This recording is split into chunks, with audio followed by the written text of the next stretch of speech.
আজকের মহাবাক্য বাবা বলছেন, মিষ্টি বাচ্চারা কখনো মিথ্যা অহংকারের বশ হবে না, এই রথের সম্পূর্ণ সম্মান রাখবে।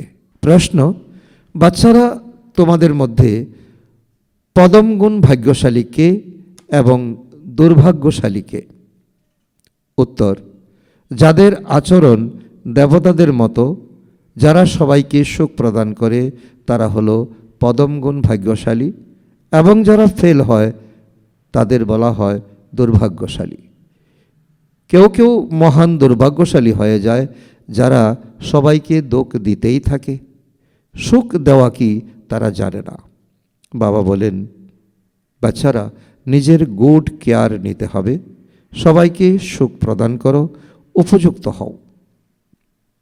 আচ্ছা, মিষ্টি মিষ্টি হারানিধি বাচ্চাদের প্রতি মাতা পিতা বাপদাদার স্মরণের স্নেহ সমন আর সুপ্রভাত।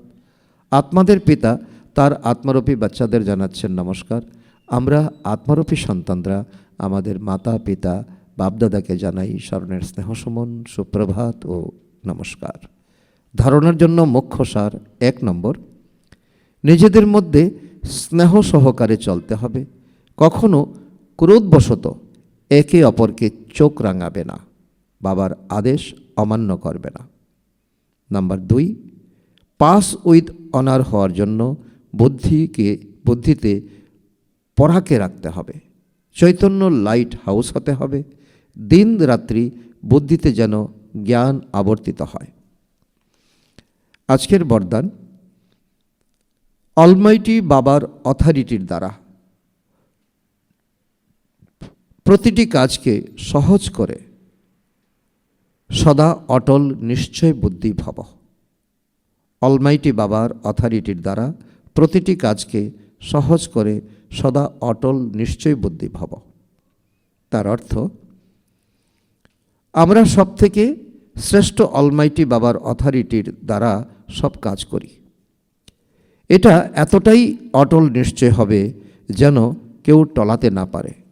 এর দ্বারা যে কোনো বড় কাজ করার সময় সহজ অনুভব হবে।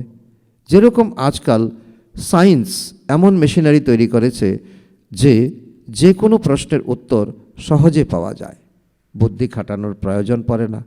এরকম অলমাইটি অথরিটিকে সামনে রাখলে সব প্রশ্নের উত্তর সহজে পেয়ে যাবে আর সহজ মার্গের অনুভূতি হবে। আজকের স্লোগান: একাগ্রতার শক্তি পরবশ স্থিতিকেও পরিবর্তন করে দেয়। একাগ্রতার শক্তি পরবশ স্থিতিকেও পরিবর্তন করে দেয়। আচ্ছা, ওম শান্তি।